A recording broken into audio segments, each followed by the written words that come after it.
En mi cumpleaños número 68, mientras el sol de la mañana se filtraba por las cortinas de nuestra sala, un golpe seco en la puerta rompió la tranquilidad del día. Paloma, mi esposa, se levantó del sofá donde bordaba una servilleta y caminó hacia la entrada. Yo permanecí en mi sillón favorito, saboreando el café que ella me había preparado con tanto cariño, como cada mañana durante los últimos 40 años de matrimonio. El cartero tenía un paquete en sus manos, una caja rectangular envuelta en papel marrón, con mi nombre escrito en letras grandes y descuidadas. No esperaba nada especial, tal vez algún regalo tardío de algún familiar distante o alguna compra que Paloma había hecho por internet y se había olvidado de mencionar. Paloma tomó el paquete y cerró la puerta. Cuando se dio la vuelta para caminar hacia mí, su rostro cambió completamente. Sus ojos se abrieron de par en par, como si hubiera visto algo terrorífico. Sus manos comenzaron a temblar ligeramente mientras sostenía la caja, y pude notar cómo su respiración se había vuelto irregular. Se quedó paralizada en el pasillo, mirando fijamente el paquete como si fuera una bomba a punto de explotar. Había algo en su expresión que nunca había visto antes, una mezcla de horror y reconocimiento que me heló la sangre. Paloma, ¿qué pasa?, le pregunté mientras me levantaba lentamente de mi sillón. Mis rodillas crujieron con el movimiento, recordándome una vez más mi edad. Ella no respondió inmediatamente. Solo siguió mirando la caja con esa expresión de terror congelada en su rostro. Caminé hacia ella, preocupado por su reacción tan extraña. ¿Es algún regalo de cumpleaños? ¿De quién es?, insistí, tratando de sonar casual, pero su comportamiento me estaba poniendo nervioso. Finalmente, Paloma levantó la vista hacia mí, y pude ver lágrimas comenzando a formarse en sus ojos. Alberto, susurró con voz temblorosa, no lo toques. Su voz apenas era audible, como si tuviera miedo de que alguien más pudiera escucharla. ¿No lo toques? ¿Por qué no?, le pregunté confundido, acercándome más a ella. La caja no parecía nada del otro mundo desde donde yo estaba, solo un paquete común envuelto en papel marrón. Pero la reacción de Paloma me estaba inquietando profundamente. ¿No te das cuenta?, me preguntó con un hilo de voz, sus ojos saltando nerviosamente entre la caja y mi rostro. Sus palabras me golpearon como un puñetazo en el estómago. Había algo en su tono que me decía que este no era un regalo normal, que había algo terriblemente malo con ese paquete. Me acerqué más, tratando de ver qué era exactamente lo que había causado esa reacción tan extrema en mi esposa. Fue entonces cuando lo noté. La caja tenía pequeños agujeros perforados en uno de los costados, agujeros que parecían haber sido hechos deliberadamente. Y había algo más, algo que me hizo retroceder instintivamente.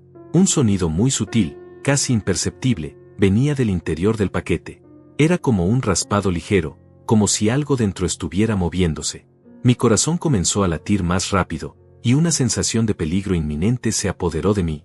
El paquete se movió ligeramente en las manos de Paloma, y ella casi lo deja caer del susto. «Dios mío», murmuró, «está vivo». Sus palabras confirmaron mis peores temores. Había algo vivo dentro de esa caja, algo que alguien había enviado deliberadamente a nuestra casa, el día de mi cumpleaños. ¿Quién podría hacer algo así? ¿Y por qué? Las preguntas se agolpaban en mi mente mientras miraba a ese paquete maldito que había transformado lo que debería haber sido un día especial en una pesadilla.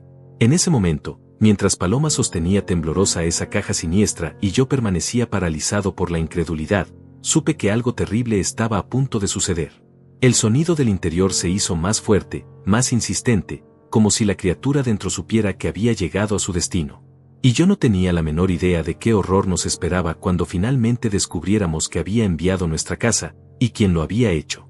2 semanas antes de ese terrible día de mi cumpleaños, nuestra casa había sido escenario de la peor discusión familiar que habíamos tenido en décadas. María, mi única hija, había llegado acompañada de César, su esposo, con una propuesta que me dejó sin palabras.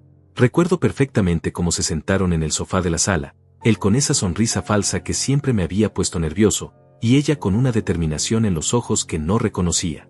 Era como si mi hija se hubiera convertido en una extraña de la noche a la mañana. «Papá», comenzó María con voz firme, «necesitamos hablar de algo importante.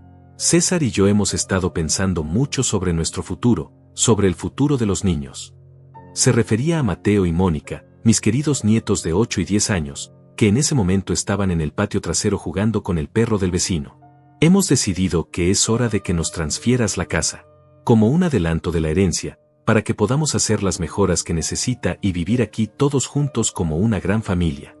Las palabras salieron de su boca con una naturalidad que me heló la sangre. No era una petición, era una exigencia disfrazada de propuesta familiar. Paloma, que estaba sirviendo café en la cocina, se quedó paralizada con la cafetera en las manos. Pude ver cómo sus nudillos se pusieron blancos de la fuerza con que apretaba el asa. 40 años trabajando como mecánico, levantándome a las 5 de la mañana, ensuciándome las manos con aceite y grasa, ahorrando cada dólar que ganaba, para que ahora mi propia hija me pidiera que simplemente le regalara el fruto de toda una vida de sacrificios. María, le dije tratando de mantener la calma, esta casa la compré con el sudor de mi frente. Tu madre y yo hemos vivido aquí durante 30 años. No es solo una propiedad, es nuestro hogar. César se inclinó hacia adelante, esa sonrisa condescendiente nunca abandonando su rostro. Alberto, me dijo usando mi nombre como si fuéramos viejos amigos, piénsalo bien. Nosotros somos jóvenes, podemos mantener la casa en mejores condiciones.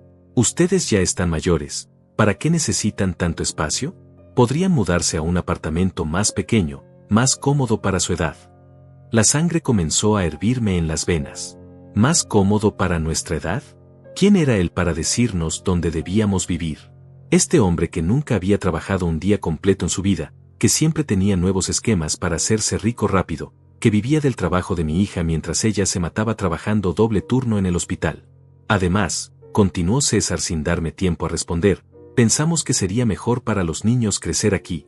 Esta casa tiene patio, está en un buen barrio. Ellos podrían tener su propia habitación cada uno, en lugar de estar compartiendo ese apartamento pequeño donde vivimos ahora. Paloma finalmente se acercó y puso las tazas de café sobre la mesa con más fuerza de la necesaria. El sonido del porcelana golpeando la madera resonó como un disparo en la tensión del momento. ¿Y nosotros qué?, preguntó con voz temblorosa. ¿Dónde vamos a vivir nosotros? Esta es nuestra casa, nuestro refugio. Aquí está toda nuestra historia, nuestros recuerdos. María la miró con una expresión que me partió el corazón. Era una mirada fría, calculadora, como si Paloma fuera un obstáculo en sus planes en lugar de la mujer que la había criado como a una hija. Mamá Paloma, le dijo con una voz dulce que sonaba completamente falsa, ustedes podrían encontrar un lugar lindo, más fácil de mantener. Nosotros los ayudaríamos con los gastos, por supuesto. Sería como una jubilación anticipada para ustedes. Las palabras me sonaron huecas, como promesas que sabía que nunca se cumplirían. Había visto cómo César manejaba el dinero, siempre gastando más de lo que tenía, siempre buscando atajos y esquemas fáciles. La idea de depender de él para nuestra supervivencia me aterrorizaba. No, dije firmemente, esta casa no se toca. Cuando yo muera, María, tú heredarás tu parte como corresponde. Pero mientras Paloma y yo estemos vivos, este es nuestro hogar. El rostro de María se transformó instantáneamente. La máscara de dulzura se desvaneció, reemplazada por una expresión de furia que nunca había visto en ella. Mi parte, repitió con voz helada. ¿Qué quieres decir con mi parte? Soy tu única hija, todo debería ser mío. Fue entonces cuando cometí mi error. O tal vez no fue un error, tal vez fue simplemente ser honesto sobre mis intenciones. María, he estado pensando en establecer un fondo educativo para Mateo y Mónica. Una parte de lo que tengo irá directamente para sus estudios universitarios, para que tengan las oportunidades que tú y yo nunca tuvimos. El silencio que siguió fue ensordecedor. Pude ver cómo César y María intercambiaban una mirada, una comunicación silenciosa que no auguraba nada bueno. ¿Un fondo educativo?, preguntó César con voz peligrosamente baja. ¿Quieres decir que vas a quitarle dinero a María para dárselo a los niños directamente? Su forma de plantearlo hizo que sonara como si estuviera robándole algo a mi propia hija, cuando en realidad estaba tratando de proteger el futuro de mis nietos.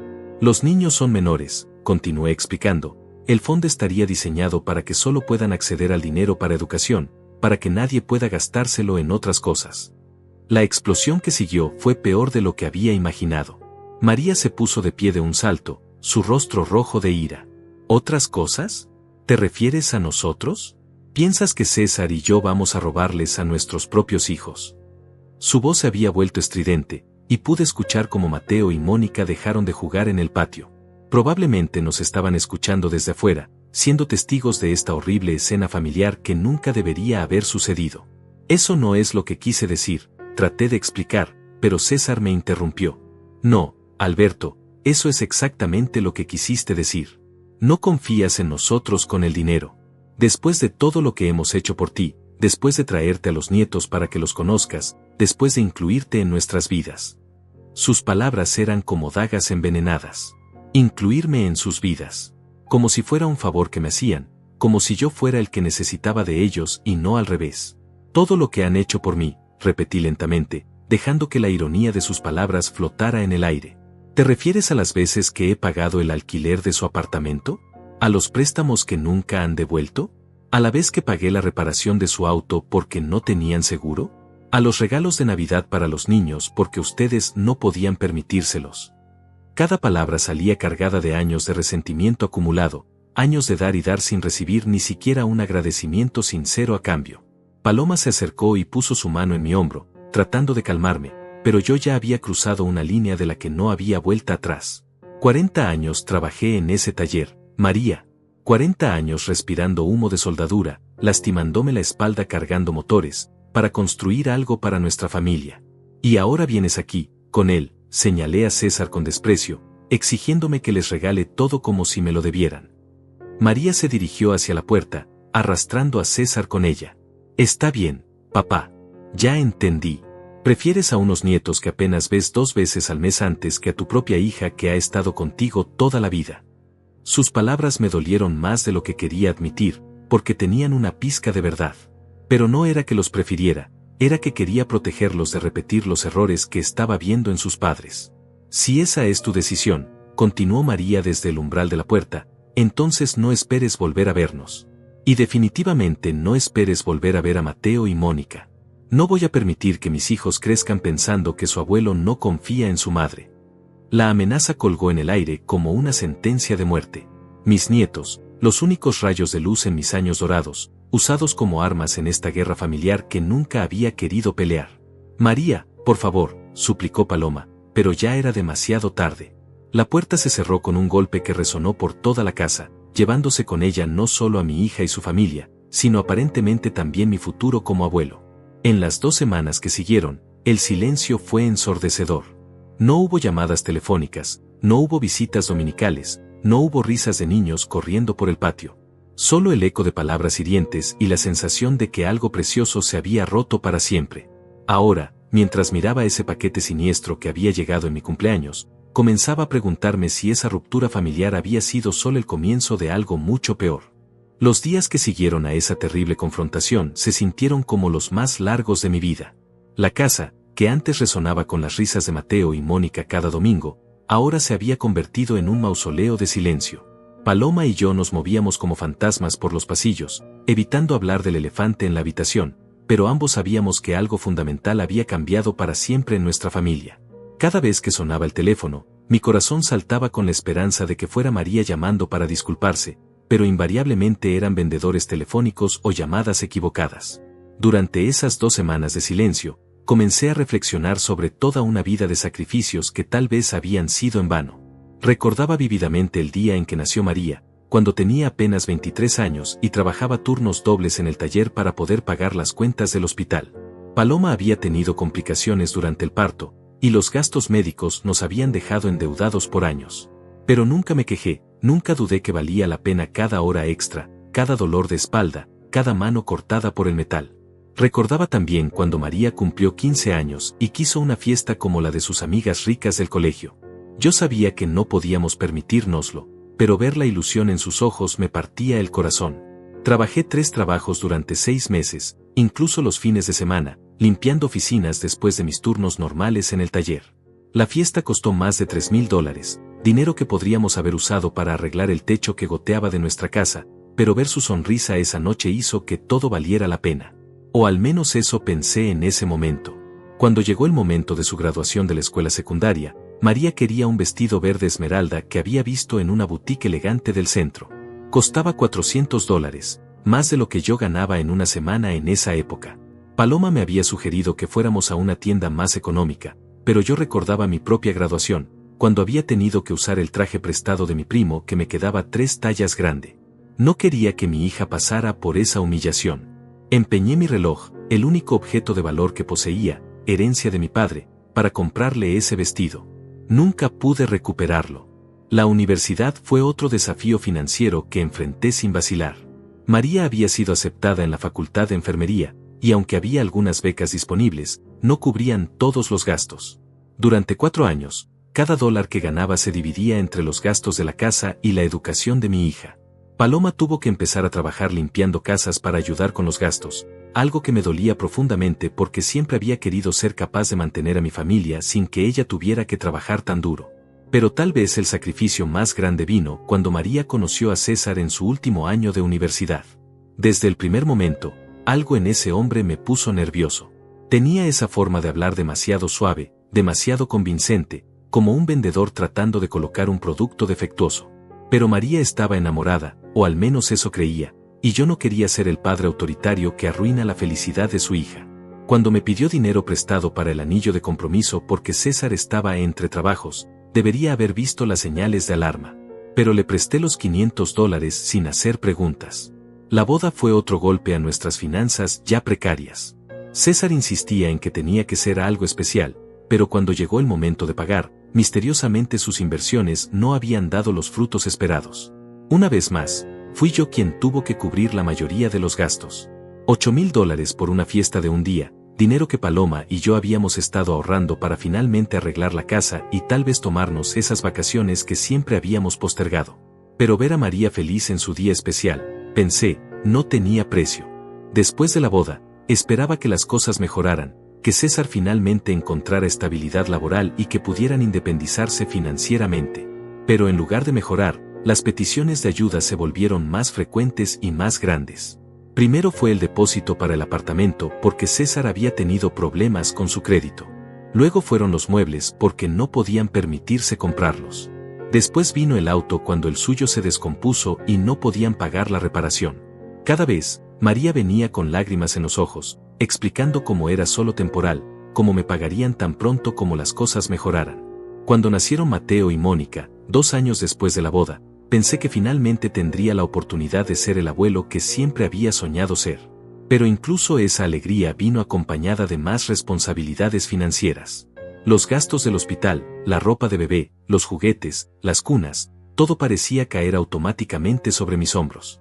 César siempre tenía una excusa convincente sobre por qué no podía contribuir, y María estaba demasiado ocupada con los bebés para trabajar tiempo completo. Durante los primeros años de vida de mis nietos, me convertí prácticamente en su proveedor principal. Pagaba por sus consultas médicas, sus medicinas, su comida especial, sus juguetes educativos. Cada vez que protestaba suavemente, María me recordaba lo mucho que significaban para mí esos niños, como era afortunado de poder estar tan involucrado en sus vidas. Y tenía razón en una cosa, Mateo y Mónica se habían convertido en la luz de mi vida.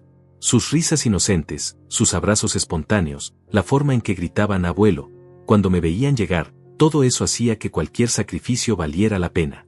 Pero mientras reflexionaba durante esas 2 semanas de silencio, comencé a ver un patrón que había estado negando durante años.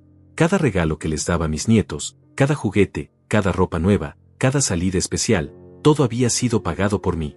César nunca había contribuido con un solo dólar para el bienestar de sus propios hijos. Y María, en lugar de ver esto como un problema, lo había normalizado completamente. De alguna manera, yo me había convertido en el responsable financiero de una familia que no era técnicamente mía. La gota que colmó el vaso había llegado el mes pasado, cuando María me había pedido prestados $2,000 para el negocio más reciente de César. Era algo relacionado con la venta de productos por Internet, uno de esos esquemas que prometen hacer rico a cualquiera con muy poco esfuerzo. Cuando le pregunté por qué necesitaban mi dinero si el negocio era tan prometedor, César me había dado una explicación confusa sobre capital inicial y oportunidades de inversión. Por primera vez en años, les dije que no. La reacción de María había sido explosiva. Me acusó de no confiar en su esposo, de no apoyar sus sueños, de ser egoísta con mi dinero. Papá, me había dicho con lágrimas en los ojos, solo te estamos pidiendo que inviertas en nuestro futuro. Cuando el negocio despegue, podremos pagarte todo lo que nos has prestado a lo largo de los años. Pero yo ya había escuchado esas promesas demasiadas veces. Los préstamos nunca se pagaban, los negocios de César siempre fracasaban, y yo siempre terminaba absorbiendo las pérdidas. Fue después de esa negativa que comenzaron las visitas más frecuentes, las conversaciones más insistentes sobre mi futuro y lo que pasaría con mis posesiones cuando ya no estuviera. Al principio pensé que era natural que María se preocupara por mi bienestar, especialmente considerando mi edad. Pero gradualmente comencé a darme cuenta de que sus preocupaciones no eran sobre mi salud o mi felicidad, sino sobre cuánto dinero dejaría atrás y cómo podrían acceder a él lo más rápido posible. La conversación sobre la casa había sido simplemente la culminación de años de manipulación sutil. Durante meses, César había estado haciendo comentarios sobre lo innecesariamente grande que era nuestra casa para 2 personas mayores, sobre lo costoso que debía ser mantenerla, sobre lo conveniente que sería para todos si ellos vivieran allí para ayudarnos con el mantenimiento. Había sido una campaña gradual para hacernos sentir como si fuéramos una carga, como si necesitáramos su ayuda más de lo que ellos necesitaban la nuestra. Ahora, sentado en mi sillón durante esas tardes silenciosas, me daba cuenta de que había criado a una hija que veía a su padre no como una persona que merecía respeto y cuidado en sus años dorados, sino como una fuente de recursos que estaba tardando demasiado en entregar. La María que había cargado en mis brazos, que había consolado cuando tenía pesadillas, que había aplaudido en cada presentación escolar, esa María parecía haber desaparecido, reemplazada por una extraña que calculaba el valor de mi afecto en dólares y centavos. Y mientras procesaba esta dolorosa realización, no tenía idea de que lo peor estaba por venir, que la manipulación emocional pronto se convertiría en algo mucho más siniestro y peligroso de lo que jamás habría imaginado posible. Regresando a ese momento terrible en mi cumpleaños, mientras Paloma sostenía el paquete con manos temblorosas y yo observaba esos pequeños agujeros perforados en el costado, mi mente se negaba a procesar lo que estaba viendo. El sonido que venía del interior se había vuelto más insistente, como si la criatura dentro hubiera detectado nuestra presencia y estuviera tratando de escapar. Paloma retrocedió lentamente, alejándose de mí, como si el paquete fuera una bomba a punto de explotar. Alberto, susurró con voz apenas audible, tenemos que llamar a alguien. No podemos abrir esto nosotros. Tenía razón, por supuesto, pero parte de mí necesitaba saber qué había dentro de esa caja maldita. ¿Quién podría enviar algo así? ¿Y por qué? Las preguntas se agolpaban en mi mente mientras observaba cómo mi esposa luchaba por mantener la compostura. En 40 años de matrimonio, nunca la había visto tan asustada. Con manos temblorosas, tomé mi teléfono y marqué el número de emergencias. 911, ¿cuál es su emergencia?, respondió una voz profesional al otro lado de la línea. Mi nombre es Alberto, vivo en el 1247 de la calle Maple. Alguien nos envió un paquete que parece contener algún tipo de animal vivo, y mi esposa y yo tenemos miedo de abrirlo. Hubo una pausa del otro lado de la línea. ¿Puede describir el paquete, señor? ¿Hay alguna etiqueta o información del remitente? Examiné la caja más de cerca, tratando de leer la información sin acercarme demasiado. Está dirigido a mi nombre, pero no veo ninguna dirección de remitente. Tiene agujeros de ventilación y definitivamente hay algo moviéndose adentro. La operadora me tranquilizó diciéndome que enviarían a control de animales y a una patrulla policial para evaluar la situación. Por favor, manténganse alejados del paquete hasta que lleguen nuestras unidades, me advirtió antes de colgar. Los 15 minutos que esperamos se sintieron como horas. Paloma había colocado la caja en la mesa del comedor y ambos nos habíamos refugiado en la cocina, observándola desde la distancia como si fuera un depredador acechando. El sonido continuaba, a veces fuerte, a veces apenas perceptible, pero constante. Era un rasguñar rítmico, como garras contra madera, que me ponía los nervios de punta. ¿Crees que fue María?, preguntó Paloma de repente, rompiendo el silencio tenso. La pregunta me golpeó como un puñetazo en el estómago porque yo había estado pensando exactamente lo mismo. Después de la pelea que habíamos tenido, después de las amenazas veladas y el corte total de comunicación, era difícil no sospechar que esto era algún tipo de venganza retorcida. Pero una parte de mí se negaba a creer que mi propia hija fuera capaz de algo tan malévolo. No lo sé, respondí honestamente, pero el momento es demasiado sospechoso. Mi cumpleaños, justo después de nuestra pelea, sin remitente. Paloma asintió gravemente. Ella también había llegado a la misma conclusión, aunque ninguno de los dos quería verbalizarlo completamente. La idea de que mi propia hija pudiera enviarme algo diseñado para hacerme daño era tan dolorosa que prefería considerar cualquier otra posibilidad, sin importar cuán improbable fuera. Cuando finalmente llegaron las autoridades, llegaron en convoy, una patrulla policial, un vehículo de control de animales y, para mi sorpresa, una unidad de materiales peligrosos. Al parecer, la descripción que había dado había activado protocolos de seguridad que yo ni siquiera sabía que existían. 3 oficiales se acercaron a nuestra puerta, todos con equipo de protección, lo que me hizo darme cuenta de que la situación era aún más seria de lo que había imaginado. El oficial García, un hombre mayor con canas en las sienes que me recordaba vagamente a mí mismo hace unos años, tomó el control de la situación. Señor Alberto, vamos a examinar el paquete con equipo especializado antes de determinar cómo proceder. Por favor, manténganse en la cocina hasta que hayamos evaluado la situación. Su tono era profesional pero tranquilizador, y por primera vez desde que había llegado esa caja maldita, comencé a sentir que tal vez estaríamos bien. El especialista en control de animales, una mujer joven llamada Dr. Sandra Mendoza, se acercó a la mesa con un detector portátil que emitía pequeños pitidos mientras escaneaba el paquete. Definitivamente hay actividad biológica, confirmó, pero necesitamos determinar qué tipo de animal estamos enfrentando antes de proceder. Sus palabras me tranquilizaron a medias, al menos sabíamos que no era una bomba, pero la perspectiva de enfrentar un animal desconocido no era mucho mejor. ¿Tienen alguna idea de quién podría haber enviado esto?, preguntó el oficial García mientras tomaba notas en su libreta.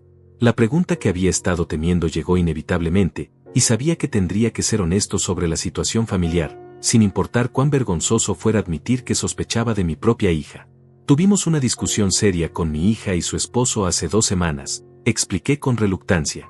Desde entonces no hemos tenido contacto. El momento de este paquete es muy sospechoso. El oficial García intercambió una mirada significativa con su compañero. Era obvio que habían visto casos similares antes, situaciones donde los conflictos familiares escalaban a actos de venganza o intimidación. ¿Puede darnos los nombres completos de su hija y su esposo?, preguntó mientras preparaba su pluma. María López Hernández y César Morales, respondí, sintiendo como si estuviera traicionando a mi propia familia al proporcionar esa información a la policía. Mientras los oficiales continuaban con sus preguntas y procedimientos, la Dr. Mendoza había comenzado a preparar equipo especializado para abrir el paquete de forma segura. Tenía una caja de contención transparente, guantes gruesos de cuero que llegaban hasta los codos, y lo que parecía ser una red de malla fina. Basándome en el sonido y el patrón de movimiento, explicó, sospecho que podríamos estar lidiando con un reptil, posiblemente una serpiente. La palabra serpiente hizo que mi sangre se helara. Toda mi vida había tenido una fobia profunda e irracional a las serpientes, algo que María conocía perfectamente bien. Cuando era niña, había encontrado una pequeña culebra en el jardín y había corrido hacia mí gritando de terror. Yo había reaccionado igual de mal, saltando sobre una silla como en una caricatura antigua, lo que la había hecho reír durante semanas. Era un miedo que nunca había podido superar, y María lo sabía mejor que nadie. Si es una serpiente, pregunté con voz temblorosa, ¿es peligrosa? La Dr. Mendoza se encogió de hombros. Depende de la especie. Podría ser una serpiente doméstica inofensiva, o podría ser algo más serio. No lo sabremos hasta que abramos la caja. Sus palabras no me tranquilizaron en absoluto. La idea de que alguien hubiera puesto deliberadamente una serpiente en mi casa, conociendo mi fobia, era tan cruel y personal que me hizo sentir físicamente enfermo. Con todos observando desde una distancia segura, la Dr. Mendoza comenzó el proceso de abrir el paquete. Primero cortó cuidadosamente la cinta adhesiva, luego levantó lentamente una esquina del papel. El sonido del interior se intensificó inmediatamente, como si la criatura supiera que su prisión estaba siendo abierta. Definitivamente es una serpiente, confirmó la Dr. Mendoza, y una grande. Cuando finalmente removió completamente el papel y abrió la caja de cartón, el contenido me hizo retroceder instintivamente hasta el rincón más alejado de la cocina. Era una serpiente de cascabel, enrollada y claramente agitada, con sus característicos anillos en la cola vibrando amenazadoramente. No era una broma pesada o una serpiente doméstica inofensiva, era un reptil venenoso genuinamente peligroso que podría haber matado a cualquiera de nosotros si hubiéramos abierto la caja sin protección. Esto es Crotalus atrox, una víbora de cascabel del oeste, explicó la Dr. Mendoza mientras transfería cuidadosamente la serpiente a su contenedor de seguridad. Son extremadamente venenosas y agresivas cuando se sienten amenazadas. Quien envió esto sabía exactamente lo que estaba haciendo. Sus palabras confirmaron mis peores temores. Este no había sido un accidente o una broma que salió mal, había sido un intento deliberado de hacernos daño. El oficial García se acercó a mí con expresión seria. Señor Alberto, esto constituye un delito grave. El envío de animales venenosos con intención de causar daño es considerado agresión con arma mortal en nuestro estado. Vamos a necesitar abrir una investigación formal. La realidad de la situación finalmente me golpeó completamente. Mi propia hija, la niña que había criado con tanto amor y sacrificio, aparentemente había tratado de lastimarnos, posiblemente de matarnos, usando mi mayor fobia como arma. Mientras los oficiales recogían evidencia y llenaban formularios, me senté en mi sillón favorito sintiendo como si mi mundo entero se hubiera desmoronado en el transcurso de una hora. La serpiente había sido removida, el peligro inmediato había pasado, pero el daño emocional era devastador. Ya no se trataba solo de una disputa familiar sobre dinero y propiedades, ahora estábamos hablando de un acto criminal que podría haber resultado en nuestra muerte. La investigación que siguió fue como vivir una pesadilla en cámara lenta. Durante los siguientes 3 días, nuestra casa se convirtió en el centro de una investigación criminal activa. Detectives, técnicos forenses, especialistas en vida silvestre, todos desfilaron por nuestro hogar, tomando fotografías, recolectando evidencia, haciendo preguntas que me partían el corazón porque todas apuntaban hacia la misma conclusión inevitable. Alguien cercano a nosotros había tratado de hacernos daño. El detective principal asignado al caso, el detective Ramírez, era un hombre meticuloso que no dejaba nada al azar. Me explicó que el envío de animales venenosos a través del correo postal era un delito federal, además de constituir intento de agresión con arma mortal a nivel estatal. La serpiente de cascabel que encontramos en su paquete, me explicó mientras tomaba notas, no es nativa de esta área. Alguien tuvo que obtenerla específicamente, probablemente a través de canales ilegales, y luego modificar una caja para crear un sistema de ventilación adecuado. Esto no fue un acto impulsivo, fue premeditado. Sus palabras me helaron la sangre. Imaginé a alguien planificando meticulosamente este ataque, investigando dónde conseguir una serpiente venenosa, diseñando la caja, calculando el momento perfecto para enviárnosla. El nivel de malicia requería no solo intención de hacer daño, sino también conocimiento íntimo de mis miedos más profundos. Solo unas pocas personas en el mundo sabían sobre mi fobia extrema a las serpientes, y María estaba en la parte superior de esa lista muy corta. Detective, le pregunté con voz temblorosa, ¿qué tan fácil es rastrear algo así? El detective Ramírez me dio una sonrisa que no llegó a sus ojos. Más fácil de lo que la mayoría de la gente piensa. Las serpientes venenosas están altamente reguladas. Hay muy pocos vendedores legítimos, y todos mantienen registros detallados. Además, el paquete en sí mismo puede proporcionar pistas, huellas dactilares, ADN, fibras, tinta de impresora. Y luego está el método de pago. Resultó que tenían razón sobre qué tan fácil sería rastrear el origen del paquete. Al día siguiente, el detective Ramírez me llamó con noticias que confirmaron mis peores sospechas. Señor Alberto, hemos rastreado la compra de la serpiente. Fue adquirida hace 5 días en una tienda de reptiles a 2 horas de aquí. El comprador pagó en efectivo, pero tuvimos suerte. La tienda tiene cámaras de seguridad, y también requieren identificación para la venta de especies venenosas. Mi corazón se hundió cuando continuó. La persona que compró la serpiente se identificó como César Morales, coincidiendo con la descripción que nos dio de su yerno. Tenemos video de él seleccionando específicamente una víbora de cascabel adulta y preguntando sobre la mejor manera de transportarla. Cada palabra era como una puñalada en el pecho. No solo había sido mi familia la responsable, sino que César había sido lo suficientemente estúpido como para usar su verdadera identidad. Pero eso no es todo, continuó el detective. También rastreamos el origen del paquete. Fue enviado desde una oficina postal a 3 millas de la dirección donde viven su hija y yerno. Y aquí viene la parte más incriminatoria. El pago del envío se hizo con una tarjeta de débito registrada a nombre de María López Hernández. Tenemos el recibo con su firma. La evidencia era abrumadora e irrefutable. Mi propia hija había financiado y organizado un ataque que podría haberme matado. La realización golpeó como un martillo, dejándome sin aliento. Paloma, que había estado escuchando la conversación desde la cocina, se acercó y puso su mano en mi hombro. Podía sentir que ella también estaba luchando por procesar esta traición tan profunda. ¿Qué pasa ahora?, le pregunté al detective, aunque parte de mí no quería saber la respuesta. Tenemos evidencia suficiente para arrestar tanto a César Morales como a María López Hernández por conspiración para cometer agresión con arma mortal, envío de materiales peligrosos a través del correo postal, y posiblemente intento de homicidio, dependiendo de lo que determine el fiscal del distrito. La palabra homicidio resonó en mi cabeza como una campana de funeral. Mi hija podría ir a prisión por el resto de su vida por tratar de matarme. Mis nietos crecerían sin madre, probablemente en el sistema de cuidado foster o con parientes lejanos. La familia que había pasado toda mi vida construyendo y protegiendo se desintegraría completamente. Detective, dije después de un largo silencio, necesito tiempo para pensar en esto. Entiendo que tienen evidencia, pero esta es mi familia. Hay niños involucrados. El detective Ramírez asintió con comprensión. Señor Alberto, entiendo que esta es una situación imposible para usted. Pero también necesita entender que esto no fue una broma pesada que salió mal. Fue un ataque serio que podría haber resultado en su muerte o la de su esposa. Tenemos 24 horas antes de que tengamos que actuar sobre las órdenes de arresto. Esa noche, Paloma y yo nos sentamos en la sala en silencio, cada uno perdido en nuestros propios pensamientos dolorosos. La casa se sentía diferente ahora, violada de alguna manera, como si la maldad hubiera penetrado en las paredes que habían sido nuestro refugio durante tantos años. ¿Cómo llegamos a este punto?, preguntó Paloma finalmente, su voz quebrándose con emoción contenida. No lo sé, respondí honestamente.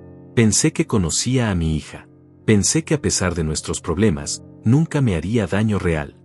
Pero mientras las palabras salían de mi boca, comencé a recordar señales que había ignorado durante años.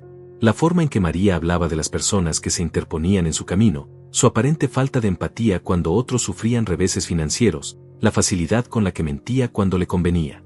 Tal vez las señales siempre estuvieron ahí, admití con dolor, y yo simplemente no quise verlas porque era mi hija. Paloma tomó mi mano, sus dedos entrelazándose con los míos como habían hecho miles de veces durante nuestro matrimonio. Alberto, tienes que tomar una decisión. Puedes proteger a María y dejar que esto pase, pero entonces ella aprende que puede hacer cualquier cosa sin consecuencias. O puedes hacer lo correcto y dejar que la justicia siga su curso. Su sabiduría me golpeó como un rayo. Durante toda la vida de María, había estado rescatándola de las consecuencias de sus malas decisiones. Cada vez que tomaba atajos, cada vez que lastimaba a alguien, cada vez que actuaba de manera egoísta, yo estaba ahí para suavizar el golpe, para arreglar los problemas, para asegurarme de que no enfrentara las repercusiones reales de sus acciones. Tal vez ese patrón de rescate había contribuido a crear a la mujer que podía enviar una serpiente venenosa a su propio padre. Esa noche no dormí nada. Me quedé despierto mirando al techo, luchando con la decisión más difícil de mi vida. ¿Cómo equilibras el amor de padre con la necesidad de justicia? ¿Cómo proteges a los nietos inocentes sin permitir que sus padres escapen de las consecuencias de un acto tan malévolo? ¿Cómo vives contigo mismo sabiendo que tu propia hija trató de matarte? Hacia el amanecer, finalmente llegué a una conclusión dolorosa pero necesaria. María había cruzado una línea de la cual no había retorno. No se trataba solo de dinero o propiedades, había tratado de quitarme la vida usando mi mayor miedo como arma. Si no enfrentaba consecuencias ahora, ¿qué la detendría de intentar algo aún peor en el futuro? ¿Y qué tipo de mensaje le estaría enviando a Mateo y Mónica sobre las acciones y las consecuencias? Cuando salió el sol, tomé mi teléfono y llamé al detective Ramírez. Detective, le dije con voz firme a pesar de que mi corazón se estaba rompiendo, proceda con los arrestos. No puedo proteger a alguien que trató de matarme, sin importar quién sea. Del otro lado de la línea, pude escuchar el respeto en su voz cuando respondió: entiendo lo difícil que debe ser esta decisión para usted, señor Alberto. Hará lo correcto. Pero mientras colgaba el teléfono, sabía que lo más difícil aún estaba por venir. Tendría que enfrentar a María cara a cara, tendría que mirarla a los ojos sabiendo lo que había hecho, y tendría que encontrar una manera de vivir con el conocimiento de que la hija que había amado tanto había estado dispuesta a verme morir. El arresto de María y César ocurrió al amanecer del jueves, 3 días después del incidente de la serpiente. Aunque yo había tomado la decisión de permitir que la justicia siguiera su curso, nada me había preparado para la realidad de ver a mi propia hija esposada y llevada en la parte trasera de un coche patrulla. El detective Ramírez me había llamado para informarme que los arrestos se habían realizado sin incidentes, pero sus palabras profesionales no pudieron amortiguar el impacto emocional devastador. Paloma y yo estábamos desayunando en silencio cuando sonó el teléfono 1 hora después de los arrestos. Era María, llamando desde la cárcel. Su voz sonaba diferente, más pequeña y asustada de lo que la había escuchado desde que era niña. Papá, comenzó con voz temblorosa, necesito que vengas a sacarme de aquí. Ha habido un terrible malentendido. Yo nunca te haría daño, lo sabes, ¿verdad? Sus palabras me golpearon como una bofetada. Incluso ahora, enfrentando evidencia irrefutable de su culpabilidad, seguía tratando de manipularme con mentiras. María, le dije con una calma que no sentía, la policía tiene video de César comprando la serpiente. Tienen el recibo con tu firma del envío postal. No hay malentendido. Hubo un silencio largo del otro lado de la línea, seguido por el sonido de María llorando. Papá, por favor, suplicó entre sollozos, piensa en Mateo y Mónica. Ellos necesitan a su madre. No puedes hacer esto a tus propios nietos. Una vez más, estaba usando a mis nietos como moneda de cambio, como herramientas para manipular mis emociones. Pero esta vez, su táctica tuvo el efecto opuesto. Me hizo darme cuenta de que los niños necesitaban protección, no solo de las consecuencias de las acciones de sus padres, sino de los propios padres. María, le dije con voz firme, Mateo y Mónica necesitan crecer aprendiendo que las acciones tienen consecuencias, que lastimar a otros está mal, sin importar las razones que tengas. Si te rescato ahora, ¿qué lección les estoy enseñando? El llanto del otro lado se intensificó, pero por primera vez en años, no sentí la compulsión automática de ceder a sus lágrimas. Después de colgar, supe que tenía que tomar medidas adicionales para protegerme y proteger a Paloma. María había demostrado que estaba dispuesta a llegar a extremos peligrosos cuando no conseguía lo que quería. ¿Qué la detendría de intentar algo similar cuando saliera bajo fianza? Tomé mi teléfono y llamé a mi banco. Buenos días, soy Alberto Hernández. Necesito cerrar inmediatamente todas las transferencias automáticas y depósitos que van a la cuenta de María López Hernández. La representante del banco me guió a través del proceso, y en 15 minutos, había cortado todos los lazos financieros que me conectaban con mi hija. Los $500 mensuales que le enviaba automáticamente, el acceso de emergencia a mi cuenta de ahorros que le había dado años atrás, todo fue cancelado. Luego llamé a la compañía de mi tarjeta de crédito. María tenía una tarjeta suplementaria vinculada a mi cuenta, algo que le había dado durante una de sus crisis financieras pasadas y que nunca había recuperado. Necesito cancelar inmediatamente la tarjeta número 4785 y reportar cualquier actividad reciente como no autorizada, le expliqué al representante. Resultó que había actividad muy reciente, $200 en una tienda de mascotas 3 días antes, exactamente cuando César había comprado la serpiente. La confirmación de que había financiado involuntariamente mi propio ataque me llenó de una ira fría y determinada. María no solo había tratado de matarme, sino que había usado mi propio dinero para hacerlo. Era una traición tan profunda y calculadora que me hizo cuestionar si realmente había conocido a mi hija alguna vez. Mi siguiente llamada fue al abogado de la familia, el señor Harrison, quien había manejado nuestros asuntos legales durante años. Señor Harrison, necesito hacer cambios inmediatos a mi testamento. Quiero eliminar completamente a María López Hernández como beneficiaria y establecer un fideicomiso educativo para mis nietos, Mateo y Mónica Morales, que sea inaccesible para sus padres. Su voz mostró sorpresa, pero como el profesional que era, no hizo preguntas sobre mis motivaciones. Además, continué, quiero establecer que Paloma sea la única albacea de mi patrimonio, con instrucciones específicas de que María no tenga acceso a ningún aspecto de mis bienes, propiedades o decisiones médicas. El abogado me aseguró que podríamos reunirnos esa tarde para firmar los documentos necesarios. Por primera vez en días, sentí que estaba tomando el control de mi vida en lugar de ser víctima de las circunstancias. Esa tarde, mientras firmaba los papeles en la oficina del señor Harrison, sentí una extraña mezcla de tristeza y alivio. Estaba cortando legal y financieramente a mi única hija, pero también me estaba liberando de años de manipulación y abuso emocional.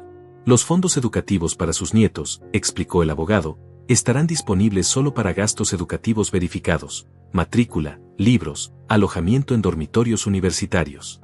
Ningún padre o tutor podrá acceder al dinero para otros propósitos. Cuando llegué a casa, encontré a Paloma preparando la cena como si fuera un día normal, pero pude ver la tensión en sus hombros, la forma forzada en que se movía por la cocina. ¿Cómo te sientes?, me preguntó sin darse la vuelta. Como si acabara de despertar de una pesadilla de 20 años, respondí honestamente. Pero también aliviado. Por primera vez en décadas, no tengo que preguntarme cuándo llegará la próxima crisis financiera de María. Esa noche, mientras cenábamos en silencio, el teléfono sonó repetidamente. Era César, llamando desde la cárcel, pero dejé que fuera al buzón de voz. Sus mensajes eran una mezcla de amenazas veladas y súplicas desesperadas. En uno, me gritaba sobre cómo esto destruiría a los niños. En otro, prometía que me pagaría todo el dinero que les había prestado si retiraba los cargos. En el último, su verdadera naturaleza salió a la superficie, Me acusó de ser un viejo egoísta que estaba arruinando la vida de sus nietos por orgullo. ¿Vas a responder?, preguntó Paloma cuando el teléfono finalmente dejó de sonar. No, respondí con firmeza. Es hora de que aprendan que ya no pueden manipularme con lágrimas, amenazas o chantaje emocional. Era una posición que nunca había tomado antes en mi vida, pero que se sentía sorprendentemente liberadora. Al día siguiente, María fue liberada bajo fianza, pagada aparentemente por los padres de César. No me sorprendió, durante años había notado cómo la familia de César siempre aparecía con dinero cuando era necesario, a pesar de que él nunca parecía tener trabajo estable. Sospechaba que financiaban sus esquemas y estilo de vida, lo que explicaba por qué siempre se sentía con derecho a más de lo que tenía. Menos de una hora después de su liberación, María estaba en mi puerta. Pero esta vez, en lugar de las lágrimas y súplicas que esperaba, llegó con una furia que nunca había visto en ella. Sus ojos ardían con resentimiento y rabia, y cuando habló, su voz tenía un tono venenoso que me hizo retroceder instintivamente. ¿Cómo pudiste hacerme esto?, gritó desde el porche. Soy tu hija. Se supone que me protejas, no que me entregues a la policía. María, respondí a través de la puerta cerrada, tú tomaste la decisión de enviarme una serpiente venenosa. Yo solo decidí no morir en silencio por ello. Sus gritos se intensificaron, una diatriba sobre mi ingratitud, sobre cómo había arruinado su vida, sobre cómo los niños nunca me perdonarían. Pero sus palabras ya no tenían poder sobre mí. Había cruzado la línea de víctima a superviviente, y no había vuelta atrás. Cuando finalmente se fue, amenazando con demandas y venganza, me senté en mi sillón favorito y, por primera vez en semanas, sentí paz. La tormenta aún no había terminado, pero ya no estaba siendo arrastrado por ella. Había tomado el control de mi vida, y sin importar lo que viniera después, sabía que había hecho lo correcto. Los días que siguieron al confrontamiento en mi puerta fueron de una calma engañosa.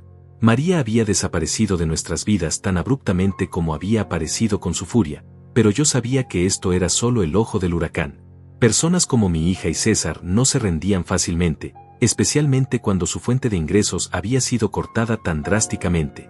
Paloma y yo nos preparamos para lo que sabíamos que vendría, un último intento desesperado de recuperar el control. No tuvimos que esperar mucho. El viernes por la tarde, mientras Paloma regaba las plantas del jardín delantero y yo leía el periódico en el porche, un auto familiar se detuvo frente a nuestra casa. María bajó del asiento del conductor, pero esta vez no estaba sola. Mateo y Mónica salieron del asiento trasero, corriendo hacia mí con sus brazos extendidos y gritando «abuelo», con la alegría inocente que siempre me derretía el corazón. Era una jugada calculada y cruel. María sabía exactamente lo que estaba haciendo al traer a los niños. Sabía que verlos me destrozaría emocionalmente, que la culpa de separarlos de mí sería casi insoportable. Pero mientras abrazaba a mis nietos, sus pequeños cuerpos cálidos contra el mío, también me di cuenta de que esto era exactamente el tipo de manipulación que tenía que terminar. «Abuelo, te extrañamos tanto», gritó Mónica, sus bracitos envueltos alrededor de mi cuello. «Mamá dijo que estabas enfermo y que no podíamos verte». Mateo asintió solemnemente, sus ojos grandes llenos de preocupación. «¿Ya estás mejor, abuelo? ¿Podemos jugar en el patio como antes?». Sus palabras inocentes me partieron el corazón, pero también me llenaron de determinación. Estos niños merecían honestidad, no mentiras diseñadas para manipular sus emociones. María se acercó lentamente, con una sonrisa que no llegaba a sus ojos. «Hola, papá», dijo con voz cuidadosamente modulada. «Los niños han estado preguntando por ti constantemente. Pensé que tal vez habíamos tenido suficiente tiempo para reflexionar sobre todo esto». Su elección de palabras era reveladora. Reflexionar, como si enviar una serpiente venenosa a mi casa fuera simplemente una diferencia de opinión que podía resolverse con una conversación. «María», le dije mientras mantenía a mis nietos cerca de mí, «necesitamos hablar en privado». Ella asintió, como si hubiera esperado esto. «Niños», les dije con cariño, «vayan con la abuela Paloma al patio trasero. Ella les va a dar esos dulces que les gustan». Mateo y Mónica corrieron hacia Paloma, felices de tener su atención, sin sospechar la conversación difícil que estaba a punto de tener lugar. Una vez que estuvimos solos en el porche, María inmediatamente cambió de táctica. Las lágrimas comenzaron a rodar por sus mejillas, y su voz tomó el tono suplicante que había usado tantas veces antes. «Papá, por favor. Sé que cometí un error terrible. César me convenció de que era solo una broma. algo para asustarte un poco y hacerte reconsiderar tus decisiones. Nunca pensé que realmente te haría daño. Sus mentiras eran tan transparentes que casi me dieron risa. María, le dije con calma, una víbora de cascabel no es una broma. Es un arma mortal. Y el hecho de que estés aquí mintiendo sobre ello me dice que no has aprendido nada. Sus lágrimas se secaron instantáneamente, reemplazadas por esa mirada fría y calculadora que había llegado a conocer tan bien. Está bien, dijo con voz peligrosamente baja, si así es como quieres jugar, podemos hacerlo de la manera difícil. Retira los cargos y restablece mi acceso a tu dinero, o nunca volverás a ver a Mateo y Mónica. Es así de simple. Había abandonado completamente cualquier pretensión de remordimiento o amor familiar. Ahora estaba mostrando su verdadera naturaleza, una manipuladora despiadada dispuesta a usar a sus propios hijos como armas. ¿Los vas a usar como rehenes emocionales por el resto de sus vidas?, le pregunté, sintiendo una mezcla de tristeza y disgusto. ¿Esa es la clase de madre que quieres ser? Su respuesta me heló la sangre. Seré la clase de madre que necesito ser para proteger el futuro de mis hijos. Y ese futuro incluye la herencia que les pertenece por derecho. En ese momento, me di cuenta de que María veía a sus propios hijos no como seres humanos con necesidades emocionales, sino como inversiones que podrían garantizar su seguridad financiera futura. Era una revelación tan perturbadora que me hizo cuestionar cada decisión que había tomado como padre. ¿Había criado a una hija tan carente de empatía básica, o había algo fundamentalmente defectuoso en su carácter que nunca había querido ver? María, le dije con una firmeza que sorprendió a ambos, si usas a tus hijos como moneda de cambio, tal vez es mejor que ellos no crezcan viéndote hacer eso. Mis palabras la golpearon como una bofetada física. Sus ojos se abrieron de par en par, y por un momento, vi algo que podría haber sido shock genuino de que finalmente le hubiera plantado cara. No puedes decir eso, susurró, su voz temblando con rabia contenida. No puedes elegir a unos nietos sobre tu propia hija. Pero yo ya había tomado mi decisión. No estoy eligiendo a nadie sobre nadie, respondí. Estoy eligiendo la honestidad sobre la manipulación, la seguridad sobre el chantaje, y el amor real sobre el control tóxico. César había estado esperando en el auto, pero aparentemente había decidido que era hora de intervenir. Se acercó al porche con esa sonrisa falsa que siempre me había puesto nervioso, pero esta vez había algo diferente en sus ojos. Era más desesperado, más peligroso. Alberto, dijo usando mi nombre como si fuéramos viejos amigos, creo que estás malinterpretando la situación. María y yo hemos estado hablando, y estamos dispuestos a hacer un trato. ¿Qué clase de trato?, pregunté, aunque ya sabía que no me iba a gustar la respuesta. Retiras los cargos criminales, nos devuelves el acceso al dinero, y nos das la casa como originalmente planeamos. A cambio, te permitimos ver a los nietos una vez al mes, bajo supervisión, por supuesto. Su propuesta era tan audaz y ofensiva que por un momento me quedé sin palabras. Bajo supervisión, repetí lentamente. Para asegurarse de que no les diga la verdad sobre lo que su madre trató de hacerme. César se encogió de hombros como si fuera un detalle menor. Los niños no necesitan estar expuestos a negatividad innecesaria. Necesitan estabilidad, y esa estabilidad viene de saber que su familia está unida y bien cuidada financieramente. Fue en ese momento que finalmente entendí completamente la profundidad de su corrupción moral. No se trataba solo de dinero o propiedades, se trataba de control total sobre cada aspecto de las vidas de esos niños, incluyendo su relación conmigo. Querían convertirme en un extraño en las vidas de mis propios nietos, alguien que solo podía verlos cuando ellos lo permitieran y bajo sus términos. No, dije con una finalidad que los sorprendió a ambos. No voy a ser chantajeado para ser víctima de abuso. Los cargos criminales se mantienen. El testamento permanece como está. Y si realmente amas a esos niños, encontrarás una manera de explicarles por qué su madre tomó las decisiones que tomó sin convertirme en el villano de la historia. María y César intercambiaron una mirada que me dijo todo lo que necesitaba saber. Habían venido esperando que se diera, esperando que mi amor por mis nietos me hiciera sacrificar mi dignidad y seguridad una vez más. Cuando se dieron cuenta de que eso no iba a suceder, su máscara de civilidad finalmente se desplomó por completo. Esto no ha terminado, dijo María con voz helada mientras se dirigía hacia el patio trasero para recoger a los niños. No puedes alejarnos para siempre. Pero mientras la veía irse, llevándose a Mateo y Mónica con promesas de helado y nuevos juguetes, supe que había ganado algo más importante que una batalla familiar. Había recuperado mi autorrespeto. Los días que siguieron a esa confrontación final fueron de una extraña tranquilidad mezclada con una profunda melancolía. Por primera vez en años, nuestro teléfono no sonaba constantemente con peticiones de dinero, emergencias fabricadas o drama familiar. Paloma y yo pudimos sentarnos a desayunar sin preguntarnos qué nueva crisis tendríamos que resolver antes del mediodía.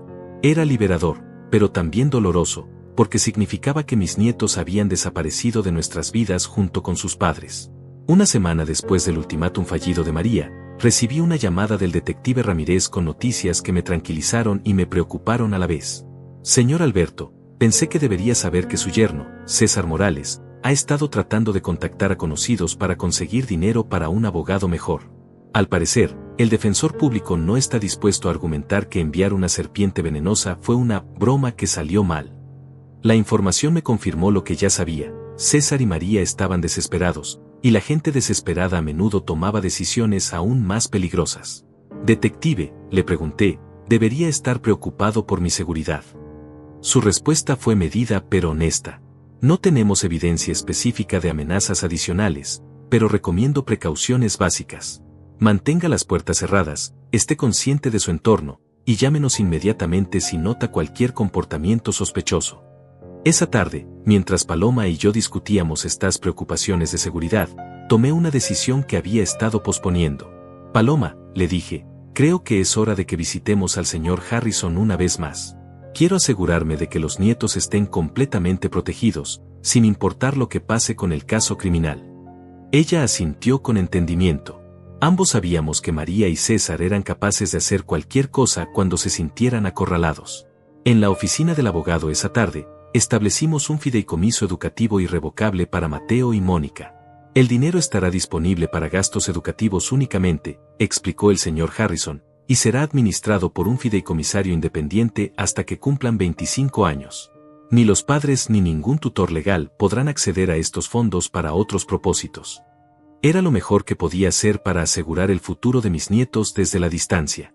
Además, continué, quiero establecer una cláusula que permita contacto directo con los niños cuando cumplan 18 años, independientemente de las objeciones de sus padres. El abogado levantó una ceja pero anotó la instrucción. Es inusual, admitió, pero legal. Básicamente está creando un camino para que sus nietos lo contacten cuando sean adultos, sin interferencia parental. Esa noche, mientras organizaba viejas fotografías familiares que había decidido digitalizar para el fideicomiso, me topé con una foto que me hizo pausar. Era de la graduación universitaria de María, hace más de 20 años. En la imagen, ella me abrazaba con una sonrisa genuina y radiante, y yo lucía orgulloso y feliz. Los dos parecíamos personas completamente diferentes de quienes éramos ahora. ¿Crees que siempre fue así?, le pregunté a Paloma, mostrándole la fotografía.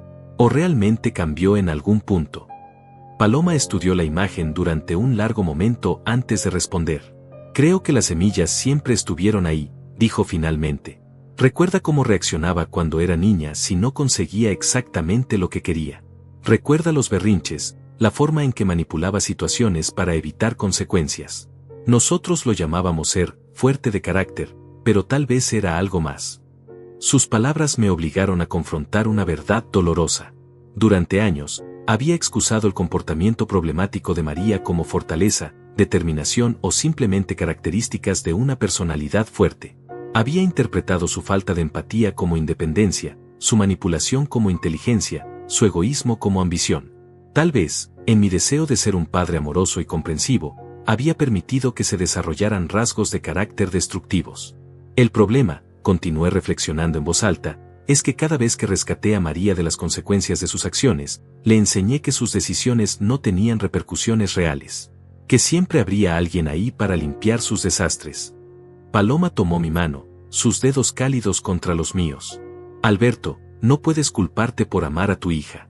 Pero tampoco puedes seguir siendo víctima de esa manipulación. 2 semanas después, recibí una llamada inesperada del detective Ramírez que cambió todo el panorama del caso. Señor Alberto, tengo noticias interesantes.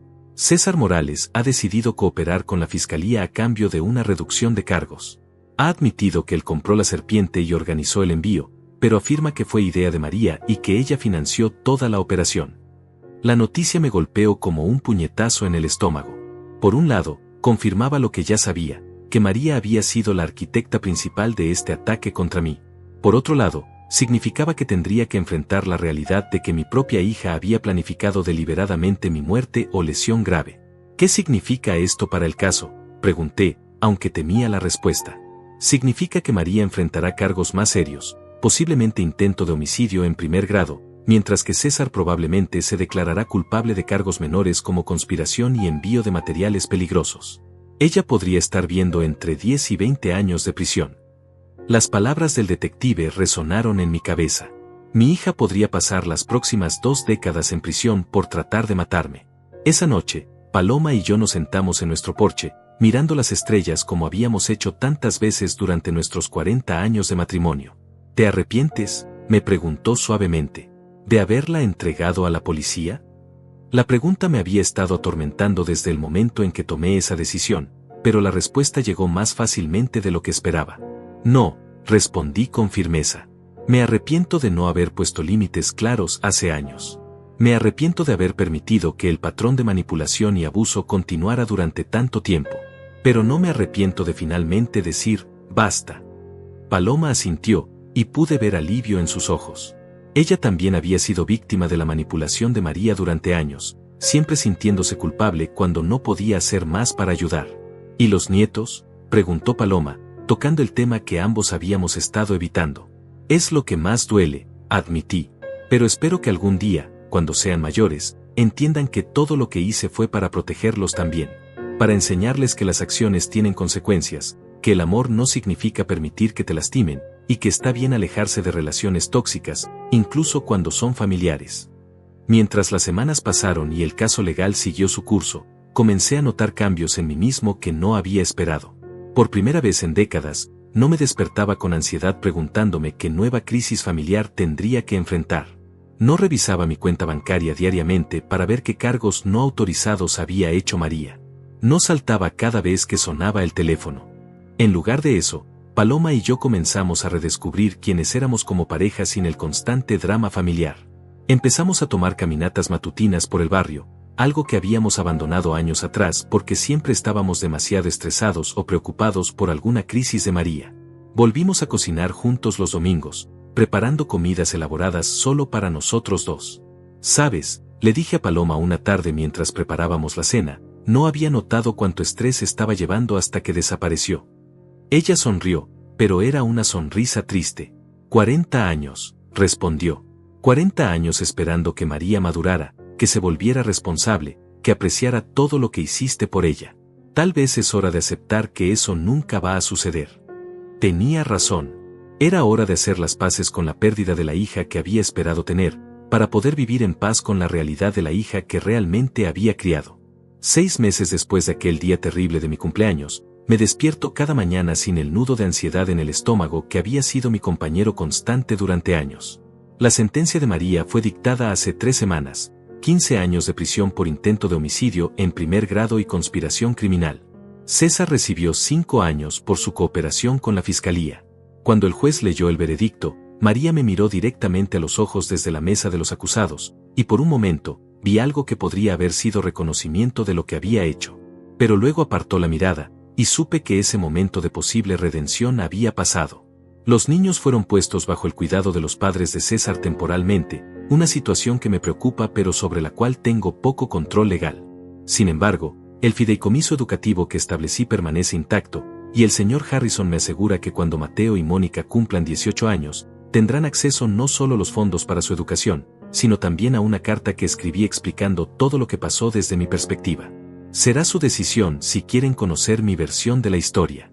Esta mañana, mientras Paloma prepara café como ha hecho cada día durante los últimos 40 años, me doy cuenta de cuánto ha cambiado nuestra vida. La casa ya no se siente como una fortaleza asediada. Podemos dejar las ventanas abiertas sin preocuparnos por quien podría estar observando. Podemos ir al supermercado sin revisar constantemente nuestras cuentas bancarias para ver si alguien ha hecho cargos no autorizados. Podemos simplemente existir sin estar en constante estado de alerta. ¿Sabes qué es lo más extraño?, le digo a Paloma mientras me sirve mi café en la taza que dice el mejor papá del mundo, un regalo del Día del Padre de hace años que nunca tuve el corazón de descartar. Por primera vez en décadas, siento que realmente puedo planificar para el futuro. no solo reaccionar a la próxima crisis. Ella sonríe, esa sonrisa cálida que me enamoró hace tantos años, y asiente con entendimiento.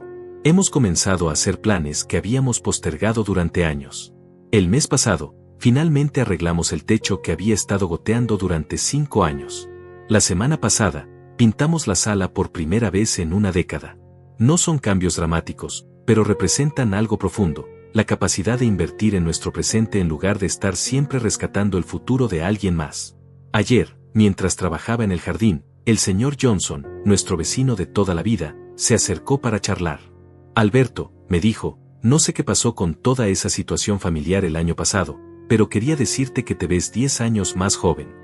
Sus palabras me sorprendieron porque no había notado conscientemente los cambios físicos, pero ahora que lo mencionaba, me daba cuenta de que mis hombros ya no estaban constantemente tensos, que dormía mejor por las noches, que ya no tenía esa expresión de preocupación perpetua que Paloma solía señalar. El estrés es un asesino silencioso, le respondí. A veces no te das cuenta de cuánto estás cargando hasta que finalmente lo sueltas. Nos quedamos en silencio por un momento, dos hombres mayores que habían aprendido algo sobre los pesos invisibles que llevamos. ¿Alguna vez has tenido que tomar una decisión que sabías que era correcta pero que dolía como el infierno?, le pregunté. Él asintió lentamente. Así es como sabes que era la decisión correcta, respondió. Las decisiones fáciles rara vez valen la pena.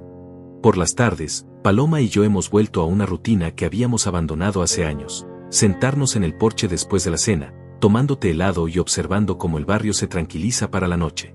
Es durante estos momentos silenciosos cuando a veces pienso en María, no con rabia sino con una tristeza profunda por lo que podría haber sido. Me pregunto si en algún lugar de esa prisión estatal, ella también reflexiona sobre las decisiones que la llevaron ahí. La semana pasada recibí una carta suya, la primera comunicación directa desde su sentencia. Era corta y al grano. Papá, necesito $200 para artículos de la comisaría. Los otros reclusos se aprovechan de las personas que no tienen dinero para protección. Incluso desde la prisión, incluso después de todo lo que había pasado, seguía tratando de manipularme con miedo y culpa. Rompí la carta sin responder. ¿Hice lo correcto?, le pregunté a Paloma esa noche, mostrándole los pedazos de la carta. Al no responder, su respuesta fue inmediata y firme. Alberto, María tiene que aprender a navegar las consecuencias de sus decisiones sin que tú la rescates. Eso incluye la vida en prisión. Tenía razón, por supuesto, pero no hacía que fuera más fácil. Hace 2 semanas, comencé algo que nunca pensé que haría, sesiones de terapia con un consejero especializado en trauma familiar. Dr. Patricia Vega me está ayudando a procesar décadas de manipulación emocional y a entender cómo los patrones tóxicos se desarrollaron en nuestra familia. El abuso emocional es insidioso, me explicó durante nuestra tercera sesión. Se desarrolla gradualmente, y las víctimas a menudo no se dan cuenta de que está sucediendo hasta que es demasiado tarde. Una de las cosas más difíciles que he tenido que aceptar es que probablemente contribuía al problema durante años sin darme cuenta. Cada vez que rescaté a María de las consecuencias de sus malas decisiones, le enseñé que sus acciones no tenían repercusiones reales. Cada vez que cedía sus demandas para mantener la paz, le enseñé que la manipulación emocional era efectiva. No fue intencional, pero el impacto fue el mismo. La culpa no te va a servir, me dijo Dr. Vega. Lo que importa es lo que haces con el conocimiento que tienes ahora. Sus palabras resonaron profundamente conmigo. No puedo cambiar los errores del pasado, pero puedo asegurarme de no repetirlos en el futuro.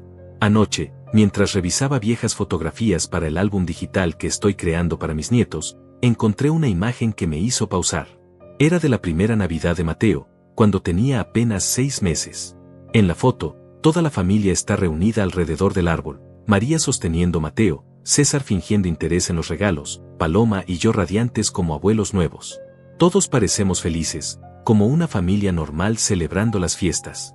Pero ahora, mirando esa misma imagen con ojos más sabios, puedo ver las señales que ignoré en ese momento.